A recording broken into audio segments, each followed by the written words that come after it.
함께 마음의 에너지, 마음의 힘을 키우라는 제목을 가지고 말씀을 나누기 원합니다. 윤북은 삼성전자 사장은 고려대학에서 6,000명이 앉아있는 젊은이들에게 강력한 마음 에너지를 키워라 라는 주제로 강연을 하였습니다. 이분은 1978년 삼성전자에 입사해 지난 2009년 사장 자리에 오른 TV 전문가입니다. 그동안 네모 TV에서 이분이 발명한 보르도 TV를 내놓으며 세계 TV 시장에서 삼성을 1위 자리에 올려놓는 주역이기도 합니다. 그는 고대 학생들에게 자신은 나름 우여곡절이 깊었던 인생이지만 항상 펄펄 끓은 넘치는 열정의 삶이 된 비법을 마음속에 지닌 강력한 에너지원을 키우고 있었기 때문이다 라고 이야기를 했습니다. 우리 마음의 에너지. 이분이 사장이 되어서 청년들에게 말하기를 그 마음의 에너지를 활용하는 방법은 두 가지인데 도전과 인내. 매사의 모든 일에 도전과 인내를 말했고요. 청년들을 향해 나에게 닥친 어려움을 넘어서는 순간 마음 에너지는 훨씬 강력한 파워를 갖게 될 것이다. 나에게 닥친 어려움을 넘어서는 순간 여러분과 저에게 때로 생각지 못한 그 어려움을 성령의 도우심으로 넘어서는 순간 마음 에너지는 훨씬 강력한 파워를 갖게 될 것이며 첫 시련과 위기가 다가올 때 피하지 말고 맞서서 여러분의 열정을 증명해 내라고 조언도 했습니다. 특히 마음 에너지는 쓰면 쓸수록 여러분의 만능 무기가 된다고 했고요. 원하는 것이 이루어지지 않는다고 해서 실망하거나 포기할 필요가 없다라고 말하면서 제 삶이 증명하듯 배경이나 재능, 환경보다는 노력, 열정이 중요하다라고 강조했어요. 평신도 사원에서 사장이 되기까지 그가 다른 사람보다 다른 것이 무엇일까 하는 이야기를 해줬는데 그 중에 하나가 마음의 에너지, 강력한 마음의 에너지를 키워라 라고 말씀했습니다. 오늘 여호수아 1장을 통해서 하나님은 여호수아에게 마음의 에너지를 키우라고 했는데 이 마음의 에너지를 키우기 위해서 세 가지 여러분에게 말씀을 드리기 원합니다. 첫째는 하나님이 주신 비전의 삶을 살아야 합니다. 비전. 여러분과 제가 이 비전 없이는 하루도 살아갈 수 없는데 꿈과 비전의 삶을 살아가는 나이와 관계없이 비전과 꿈이 있다는 것이 얼마나 행복한지 아시겠죠? 우리 2절을 같이 한번 읽겠어요. 시작. 내 종 모세가 죽었으니 이제 너는 이 모든 백성과 더불어 일어나 이 요단을 건너 내가 그들 곧 이스라엘 자손에게 주는 그 땅으로 가라. 이스라엘 자손에게 주는 어디로 가라고요? 그 땅으로 가라. 누가 죽은 후에? 누가? 모세가 죽은 후에. 모세는 모압 땅, 지금은 요르단입니다. 저희들이 그곳에 가본 적이 있었는데 그 느보산에 올라가서 가나안을 바라보면서 죽게 되었을 때 120세가 되어도 눈이 흐리지 아니했고 기력이 새하지 아니했다라고 말씀하고 있어요. 120세가 됐는데도 눈이 흐리지 않고 기력이 새하지 아니했던 것처럼 우리 사랑하는 성도님들도 나이가 들수록 눈이 흐리지 않고 기력이 새하지 않기를 바랍니다. 모세가 죽은 후에 여호수아에게 비전과 꿈을 주었는데 여호수아에게 그 마음의 열정과 비전을 품고 가나안 땅에 들어가기를 원했습니다. 오늘 본문에 보니까 여호수아는 그동안 40년 동안 무엇을 했어요? 모세의 시종을 들었다고 했거든요. 모세 곁에서는 일을 했지만 자기가 무엇을 하나 결정할 일이 없습니다. 지도해 본 적도 없고 리더해 본 적도 없었다는 것입니다. 단지 모세가 하는 일에 순종하고 따랐다는 것뿐인데, 모세가 죽은 후에 다음 대를 여호수아가 그 대를 잇게 되었는데, 어떻게 보면 모세에 비해서 여호수아는 유약하고 나약하게 짝이 없었습니다. 많은 사람들이 글쎄 여호수아가 이스라엘 백성들을 이끌고 가나안에 들어갈 수 있을까 생각할 정도였습니다. 그러나 하나님은 여호수아에게 비전과 꿈을 주었고 그 일을 이루기 원했습니다. 우리는 나무에서 감 떨어지기를 기다리며 가만히 있지 말고 일어나야 됩니다. 꿈과 비전을 위해서 일어나야 됩니다. 장애물처럼 보이는 요단을 건너가야 될 때가 있지만, 그러나 믿음으로 도전하는, 하나님께서 우리에게 주신 비전과 꿈 때문에 모든 것을 주관하신 하나님을 의뢰하면서 나가는 신앙이 필요하다는 말씀입니다. 잠언 19장 21절에 사람의 마음에는 많은 계획이 있어도 오직 여호와의 뜻만이 완전히 서리라. 여러분과 저에게 많은 계획이 있을지라도 하나님의 뜻만이 이 땅에서 완전히 서리라고 말씀을 하셨습니다. 그러므로 여러분과 저는 하나님이 우리에게 주신 그 비전, 꿈을 바라보면서 살아가야 할 것입니다. 이스라엘 백성은 40년이라는 오랜 기간 동안 광야를 돌았습니다. 그 기간 동안에 이스라엘은 가나안 새 땅을 잊지 않고 항상 바라보고 있었습니다. 그 결과 가나안 새 땅을 얻을 수가 있었습니다. 반대로 바라보지 않는 이들은 들어갈 수가 없었습니다. 애굽을 그리워했던 이들은 광야에서 죽었습니다. 하나님은 비전을 가지고 바라봄의 법칙을 통해서 역사하십니다. 아브라함에게 수많은 별을 바라보게 하셨고, 모세에게 출애굽을 바라보게 하셨고, 여호수아에게는 광야란 새 땅, 가나안 땅을 바라보게 하셨습니다. 그래서 오늘 본문 1장 4절에 곧 광야와 이 레바논에서부터 큰 강, 곧 유브라데 강까지 헷 족속의 온 땅과 또 해지는 쪽 대해까지 너희의 영토가 되리라, 이렇게 말씀하셨어요. 하나님께서는 여호수아에게 비전과 꿈이 어떤 땅이었어요? 가나안 땅이었습니다. 그렇다면 여러분과 저에게 준 비전이 무엇일까요? 하나님께서는 여러분과 저에게 준 비전은 종안교회를 뛰어넘어서, 한국을 뛰어넘어서 세계의 비전과 꿈을 허락해 주셨습니다. 그래서 여러분과 저는 21분의 선교사님들을 위해서 우리가 기쁨으로, 또 개척교회를 해서 우리가 기쁨으로 물질을 드리고 헌신하고 있는 것입니다. 여러분과 저도 세계에 대한 마음을 키워야 할 것입니다. 우리의 가정을 뛰어넘는 세계를 품는 그러한 삶이 필요하다는 말입니다. 우리나라가 가지고 가기 가장 좋은 무게는 복음일 것입니다. 복음을 가지고 세계에 퍼져 나가기를 우리 주님은 우리에게 명령하고 있습니다.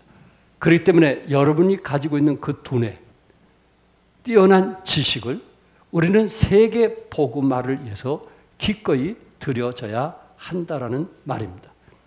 우리나라는 현재 세계 제2의 디아스포라 대국이라고 말하고 있습니다. 세계 방방곡곡에 가보면 한국인이 없는 곳이 없습니다. 유럽이든 미국이든 나라마다 수백 명 혹은 수천 명씩 한인 교포들이 살고 있습니다. 제가 한 20년 전에 하와이에 갔을 때 우리나라 남대문 시장처럼 그곳에도 시장이 있어서 가봤는데 대부분 그 시계방에 잠깐 들렸는데 대부분 한국 사람이 시계를 팔고 있습니다. 얼마 전까지 일본 사람들이 하와이를 독차지했는데 지금은 한국 사람들이 독차지하고 있고 웬만한 슈퍼마켓은 한국 사람들이 다 차지한 것을 보게 되었습니다. 북극에는 다산기지, 남극에는 세종기지가 있습니다. 바다에도 땅에도 한국 사람이 없는 것이 없습니다.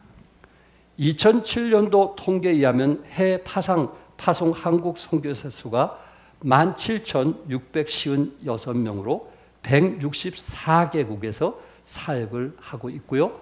미국 다음으로 수적으로 많은 선교사를 파송하고 있습니다.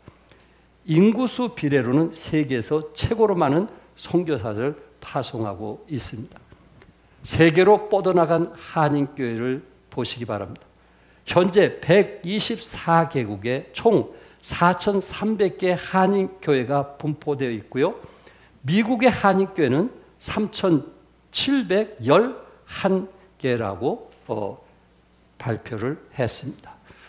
국민일보를 보니까 2022년도에 한국 선교계가 2030년까지 선교사 10만 명과 100만 자비랑 선교사를 파송하는 것이 목표였어요. 2030년도엔 10만 명 선교사. 그리고 자비랑 선교사 몇 명이요? 100만 자비랑 선교사. 제 주위에도 이제 직장생활 하고 퇴직한 분들이 선교 훈련을 6개월, 1년 받고 그들이 가진 퇴직금을 가지고 선교사를 찾아가서 후원하고 돕는 것을 보았습니다. 선교사님들의 친구가 되어주고 또 선교사님들의 필요가 무엇인지 그 필요를 채워주는 아름다운 손길과 발길이 우리 한국 땅에 끊이지 않고 계속 일어나고 있습니다. 이런 것이 우리가 비전과 꿈으로 삼지 않으면 여러분과 저는 뒤처지는 나약한 그런 신앙인이 될 수밖에 없다라는 말입니다. 그러면서 해외 파송하는 이제 선교사들을 보내면서 최근에 양적 선교에서 내실을 다지는 선교를 지향하는 질적 선교로 궤도를 수정하고 있습니다. 그래서 과거에는 선교사를 얼마나 보냈느냐 이런 양적 선교의 목표가 있었다면은 이제는 국내에 개척교들이 성장해야 결국은 세계 선교 일을 우리가 감당할 수 있으니 국내 개척교회를 중심으로 우리가 질적 성장을 위해서 투자하자라고 지금 움직이고 있습니다. 성서침례교회는 미국에서 4,000교회가 넘고 언제가 말씀드린 대로 필리핀의 성서침례교회는 5,000교회가 넘습니다. 미국에서 94개국 약 900명 이상의 선교사님을 파송했고요. 한국에서는 우리 성서침례교회에서 21분 선교사님을 파송했고 우리 김대겸 선교사님이 필리핀에서 이스라엘 변경을 지금 계획하고 있고 이제 전국 친교회 결정만 남아져 있습니다. 여러분과 제가 가진 은사, 여호수아는 가나안 땅을 정복하기 위한 비전과 꿈이 있었다면 여러분과 저는 어떤 꿈을 꾸고 기꺼이 헌신하며 희생하며 섬기고 있습니까?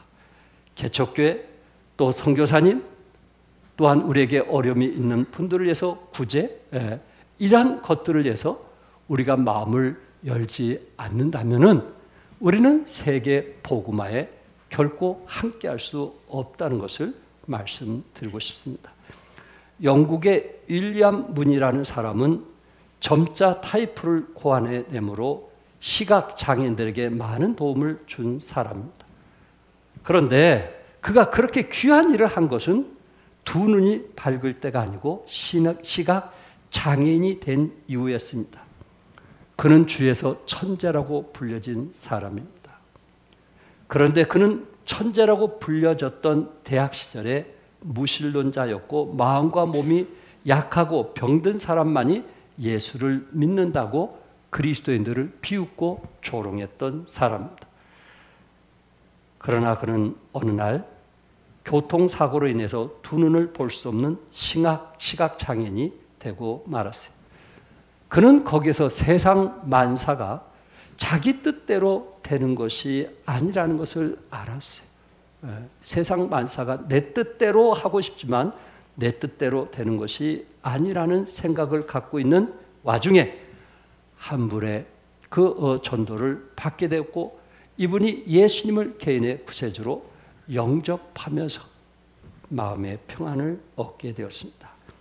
그러면서 그는 가진 지식은 많기 때문에 뭔가 내 남은 여생 누구를 위해서 어떻게 사는 것이 바람직한 것인가 하고 늘 마음에 그런 생각을 갖고 있을 때 하나님의 말씀을 듣던 중 이웃을 내 몸같이 사랑하라.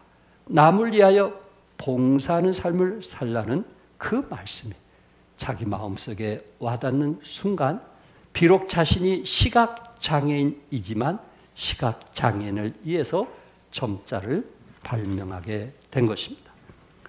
육신의 눈은 어두웠지만은 영적인 눈이 밝아지니 다른 사람이 고안해낼 수 없는 것을 고안해냈던 것입니다.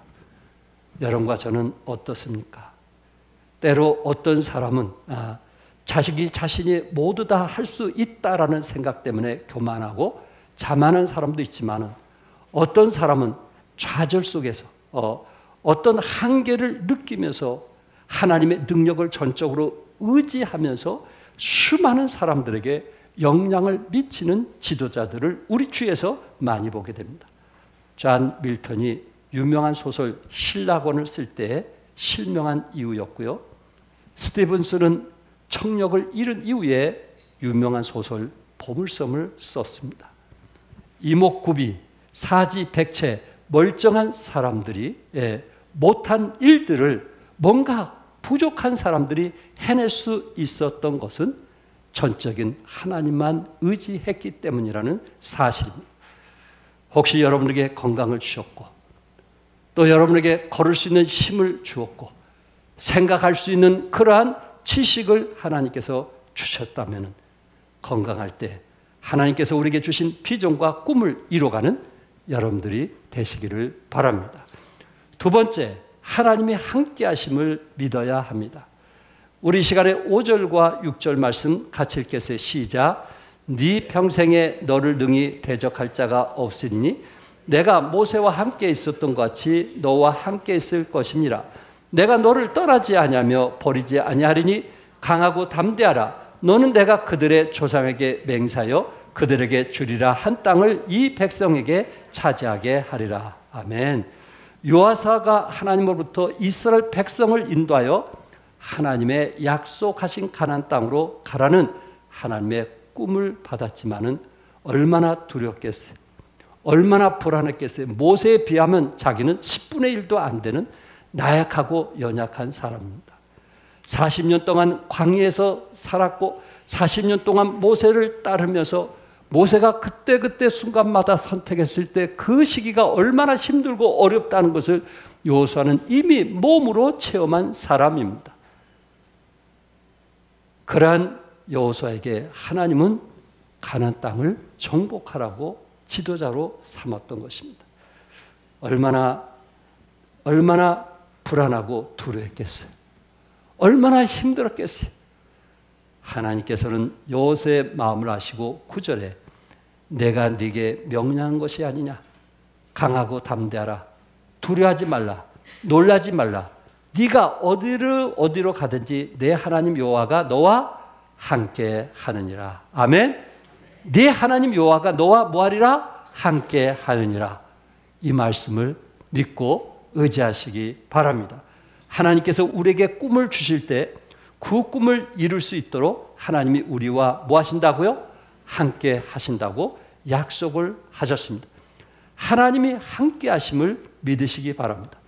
하나님의 마음만큼 마음이 커지게 될 때 우리는 확신 속에서 일을 하게 될 것입니다. 10명의 점탕꾼은 정확하게 보고했지만은 하나님이 함께 하신다는 사실을 믿지 못했습니다. 그래서 가나안 땅에 있는 아낙 자손들은 그들의 그 크기와 그들의 힘을 보면서 10 점탕꾼은 뭐라고 했냐면 우리는 그들의 뭐가 된다 그랬어요? 밥이 된다라고 이야기를 했습니다. 우리는 그들의 밥이다. 이렇게 말을 했어요. 그러나 여호수아와 갈렙도 똑같이 10명과 같이 보았지만 누가 함께 하심을 믿었어요? 하나님이 함께 하심을 믿었기 때문에 오히려 그들이 우리의 뭐가 되는 거예요? 밥이 되는 거예요. 하나님이 함께 하심을 믿지 못한 사람들은 우리는 그들의 밥이 되는 거고 하나님이 함께 하심을 믿는 사람은 그들이 우리의 뭐가 되는 거예요? 밥이 되는 거예요. 이렇게 다른 거예요. 이렇게 다른 거예요. 우리의 믿음이라는 게 이렇게 우리를 다르게 만드는 거예요. 우리는 하나님의 함께 하심을 믿는다면 어떤 문제와 어떤 고통과 어떤 어려움이 있든지 그들은 우리의 밥이 될 것이고 우리는 순간순간 하나님의 부활하신 하나님을 믿지 못한다면 우리는 그들의 밥이 될 수 있더라 하는 말입니다. 여호수아의 하나님이 우리의 하나님이십니다. 하나님 아버지께서 세상 끝날까지 여러분과 저와 함께 하시겠다고 약속했습니다. 저는 무능해도 하나님은 전능하십니다. 저는 무지해도 하나님은 전지하십니다. 환경이 어떠할지라도 세상은 우리의 밥입니다. 문제가 아무리 크다고 할지라도 문제는 우리의 밥입니다. 하나님이 함께 하신 한 우리는 반드시 우리의 비전과 꿈을 이룰 것입니다. 우리에게 주신 새 꿈, 우리에게 주신 새 비전, 하나님이 함께 하시기 때문에 반드시 이루심을 믿으시기 바랍니다.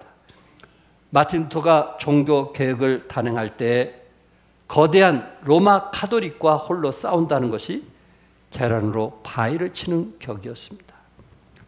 도저히 이것은 감당할 수 없는 일이라는 것을 너무나 잘 알았습니다. 그러나 마틴 루터는 하늘을 바라보면서 이렇게 외쳤다고 합니다. 하나님께서 함께하는 편이 승리의 편이 될 것입니다. 하나님께서 함께하는 편이, 하나님께서 누구와 함께하느냐에 따라서 그 사람이 승리할 수도 있고 실패할 수도 있다라는 말입니다. 우리와 함께 하시는 하나님 믿으시면 아멘 하시기 바랍니다. 외래의 보따리 하나 들고 1000km가 넘는 외삼촌 집으로 떠났던 야곱. 어느 날 밤 돌을 베고 잠자던 그렇게 나약하고 참 연약한 야곱에게 하나님은 나타나셔서 말씀하셨어요. 창세기 28장 15절에 내가 너와 함께 있어 네가 어디로 가든지 너를 지키며 너를 이끌어 이 땅으로 돌아오게 할지라 내가 네게 허락한 것을 다 이루기까지 너를 떠나지 아니하리라 하신지라. 우리 하나님께서 나약한 야곱에게 나타나셔서 내가 너와 함께하리라. 어디로 가든지 너를 지키며 너를 이끌어 이 땅으로 돌아오게 하겠다고 하나님께서 약속하셨습니다. 사랑하는 성도 여러분, 혹시 여호수아처럼 새로운 사업을 한다든지 또 새로운 직장에 들어갔든지 어떤 또 일에 대해서 두려움과 불안과 걱정이 있다면 주님이 함께 하심을 믿으시고 도전하시기 바랍니다. 끝으로 세 번째, 하나님의 말씀으로 강하고 담대해질 때 우리의 마음의 에너지를 키울 수 있다라는 말입니다. 7절만 같이 읽겠어요. 7절 다 시작. 오직 강하고 극히 담대하여 나의 종 모세가 내게 명령한 그 율법을 다 지켜 행하고 우로나 좌로나 치우치지 말라. 그리하면 어디로 가든지 형통하리니. 아멘. 여러분과 제가 어디를 가든지 형통하겠는데 그 약속 중에 뭐냐면은 오직 강하고 극히 뭐하여? 담대하여. 그리스도인의 덕성 중 용기, 담대에 대해서 말하고 있습니다. 이 용기는 그리스도인으로서 두려움, 어려움, 역경, 장애가 있을 때 그 장애를 직면하고 극복할 수 있도록 하는 덕성입니다. 이것은 영웅의 가장 두드러진 특징이기도 합니다. 용기에 대해서 우리말 사전은 한문을 풀이해서 용감스러운 기운이라고 했고요. 웹스터 영어 사전에서는 용기의 4가지 의미 중 한 가지가 위험, 두려움, 어려움을 무릅쓰고 나아가거나 그것을 견디거나 저항할 수 있는 정신적 또는 도덕적 힘이라고 정의를 했고요. 다른 정의에서는 두려운 결과를 직면하여 합리적으로 행동할 수 있는 능력, 두려운 결과를, 이미 두려운 상황을 직면하여 합리적으로 행동할 수 있는 능력, 그것이 바로 용기다, 이렇게 말하고 있습니다.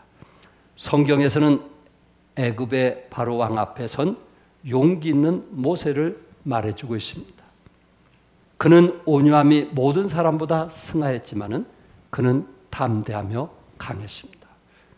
또한 욥은 가졌던 모든 소유를 다 잃었고 몸에 병까지 들었지만은 그런 환경을 극복한 용기 있는 사람이었습니다. 바알의 선지자들과 850대 1로 싸웠던 하나님의 사람 엘리야의 용기를 기억하실 것입니다. 또한 굶주린 사자들 앞에서 용기를 나타내 보였던 다니엘을 기억할 것입니다. 또한 다니엘의 친구 풀무불을 선택했던 세 친구를 우리는 너무나 잘 알고 있고, 에스더 같은 여인은 죽으면 죽으리라는 그 용기, 여러분과 저에게 필요하지 않겠어요? 신앙 안에서 굴종하는 것이 아니고 좌절하지 않고 낙심하지 않고 하나님이 주신 그 능력으로 힘을 얻어서 담대할 수 있는 용감한 그런 그리스도의 삶이 필요하지 않겠느냐 하는 거예요. 죽겠어가 아니고 살겠어. 살 거야. 오늘 본문에서 거대한 행렬을 인도하던 모세를 이어서 이제는 여호수아가 인도해야 하는데 사실상 그는 예측 불허의 미래를 앞에 두고 있었습니다. 그러한 여호수아에게 하나님은 명령하고 있습니다. 어떤 명령? 마음을 강하게 하라. 담대하라. 7절에도 마음을 강하게 하라. 담대하라. 9절에도 마음을 강하게 하라. 담대하라. 여러분과 저에게 필요한 메시지 아닙니까? 어느 때보다도 코로나19로 어려운 이때에 강하고 담대함이 필요하지 않겠느냐 하는 것입니다. 미국 대통령이었던 앤드류 잭슨은 용기 있는 한 사람이 다수를 이룬다 그랬어요. 공동체에서 용기 있는 그 한 사람, 그 한 사람이 필요한 거예요. 그 사람이 다수를 이룬다고 했어요. 존 케네디는 공직 생활의 성공은 그 사람의 용기, 판단, 성실 그리고 그 사람의 헌신에 달려있다고 말하면서 대중의 지도자는 용기 있는 자여야 한다, 이렇게 말하고 있어요. 윈스턴 처칠은 용기가 없으면 모든 덕성은 그 의미를 상실한다라고 말을 했습니다. 사도 바울은 에베소 성도들에게 편지를 쓰면서 에베소 6장 10절의 끝으로 종말로 너희가 주 안에서와 그 힘의 능력으로 모여지고 강건해지고, 아멘, 강건하, be strong, 강건하라, 그렇게 명령했어요. 여러분과 저에게 강건하라, 그렇게 말하고 있는 것입니다. 나약하게 말하지 말고 죽는 신용 내지 말고 강건하라. 핍박받고 흩어진 나그네들에게 사도 베드로는 편지를 보냈어요. 첫 번째 서신인 베드로전서 5장 10절에 모든 은혜 하나님 곧 그리스도 안에서 너희를 부르사 자기의 영원한 영광에 들어가게 하시니가 잠깐 고난을 당한 너희를 친히 온전하게 하시며, 잠깐 고난을 당한 너희를 친히 온전하게 하시며 굳게 하시며 강하게 하시며, 아멘, 털을 견고하게 하시리라. 부활하신 주님께서 여러분과 저를 뭐하게 하신다고요? 강하게 하시는 거예요. 믿으시면 아멘 하세요. 강하게 하시는 거예요. 예, 강하게 하시는 거예요. 강하고 담대한 사람은 액션을 취합니다. 나약하고 유약한 사람은 말은 하는데 절대 액션을 취하지 않아요. 그런데 내 속이 강하고 담대한 사람은 반드시 액션을 취해요. 모세가 홍해 앞에 담대하지 못하여 우물쭈물하고 바다만 바라보고 있었더라면 그날 기적은 일어나지 않았을 것입니다. 여호수아가 강하지 못하여 요단강을 건널 때 출렁거리는 강물을 보며 두려워했다라면 건너지 못했을 것입니다. 앞을 보지 못하는 시각장애인이 실로암에 가서 시체라는 말씀을 듣고도 가지 않았다라면 그날 그런 기적은 일어나지 않았을 것입니다. 나만 장군이 요단강에서 몸을 7번 시체란 말씀을 듣고도 불순종했다면 그는 깨끗하게 나음을 얻지 못했을 것입니다. 아브라함이 내 고향을 떠나라는 말씀을 듣고도 담대하게 떠나지 못했다면 열국의 아비가 될 수 없었을 것입니다. 우리 주님은 담대하라, 강하라 이렇게 말씀하고 있습니다. 왜? 담대하고 강할 때 하나님 말씀대로 우리 자신들이 행동으로 취하기 때문에 그렇습니다. 어떤 TV 프로그램을 보니까 유명 연예인이 자기 과거를 얘기하면서 아버지께서 술만 마시면은 폭력을 부린다는 것입니다. 폭력을 한다는 것. 그러면서 그 유명한 연예인은 뭐라고 했냐면 아버지가 술만 마시면 폭력을 행하는데 집에 가구를 다시 한번 바꿔 놓을 정도로 그렇게 심한 폭력을 가한다. 아버지는 베트남 전쟁에서 싸운 용감한 사람입니다. 이분이 연예인으로 유명해졌을 때 자기 아버지에게 묻습니다.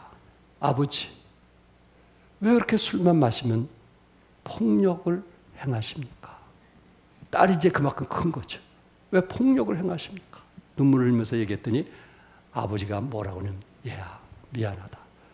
내가 두려워서 그랬다. 두려워서. 베트남 전쟁에서 사람을 죽이고 하는 그 일이 두려워서. 지금도 전쟁이 나는 꿈을 꾸기 때문에 두려워서 그랬다. 그렇구나. 그 사람뿐이겠어요? 여러분들이 무엇을 하려고 할 때, 무엇을 새롭게 할 때 늘 우리는 두려움과 불안 때문에 앞서가지 못하는 경우들이 있지 않나요? 우리 주님은 담대하라, 강하라 라고 말씀하고 있습니다. 여러분과 저도 그리스도 안에서 우리 마음에 에너지를 키우기 위해서 강하고 담대한 하나님의 사람이 되어서 승리하시기를 주님의 이름으로 축복합니다. 기도하겠습니다.